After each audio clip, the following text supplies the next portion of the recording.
In recent years, Sony has come up with amazing improvements on its autofocus system. You can now track faces like never before, and not just human faces, animals and birds as well. AI has even been added to the mix, making these autofocus settings more intuitive and responsive than ever.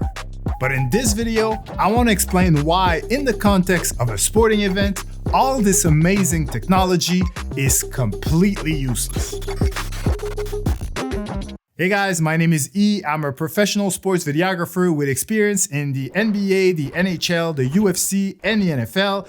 And the purpose of my YouTube channel is to give you the tools and knowledge necessary to jumpstart your very own sports videography careers.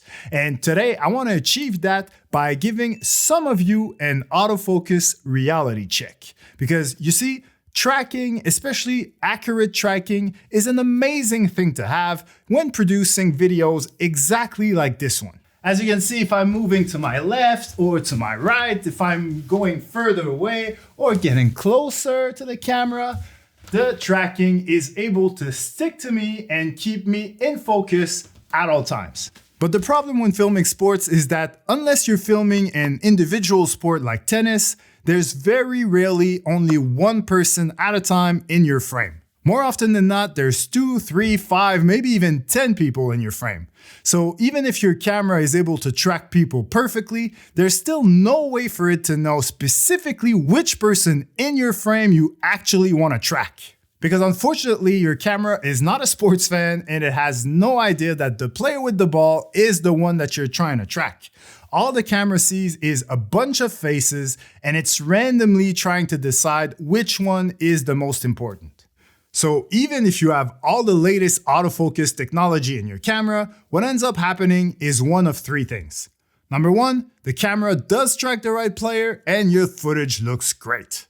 Number two, it does not track the right player and your shot is ruined. Or number three, the camera can decide who to track, so the focus keeps jumping from one player to another, and again, your shot is ruined. So what can you do to make sure that the first option is the one that prevails? Two things. You need to use the right autofocus settings, which I'll get back to in a minute, and you need to use the right aperture settings. Because a wide aperture, for example, gives you a very shallow depth of field. That's when a very specific distance from the camera is in focus while everything else is out of focus. Exactly like right now, where I'm in focus, but the rest of the room is not.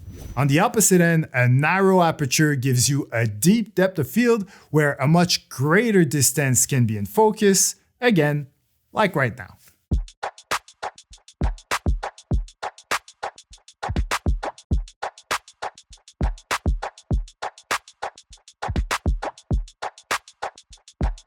So when filming sports, especially team sports, you don't want to have an aperture too wide where you only have one player in focus at a time, because even if it looks good and cinematic, you're really setting yourself up for failure. Instead, you want to use an aperture narrow enough so that the 4 or 5 players closest to the ball will all be in focus, even if they are a few feet away from each other.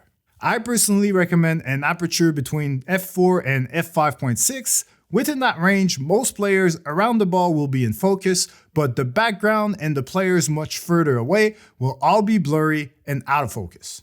But if you insist on going wider because anything above f2.8 makes your image too dark, then I strongly suggest that you shoot in manual focus, which is not that hard, by the way. All you need to do is turn on peaking and allow yourself a game or two to practice with it.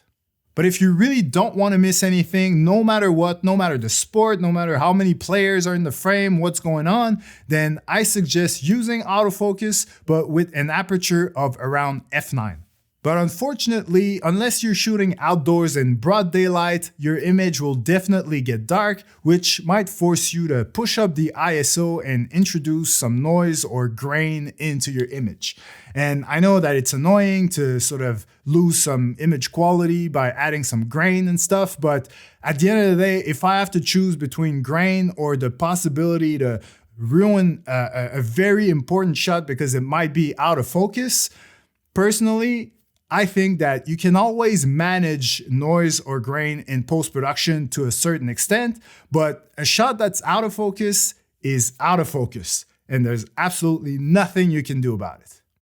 All right, so that's it for now, but regarding the autofocus settings that I recommend, you can learn about those in the video appearing on your screen right now, where I go through the focus menu of a budget Sony camera and show you exactly what to do.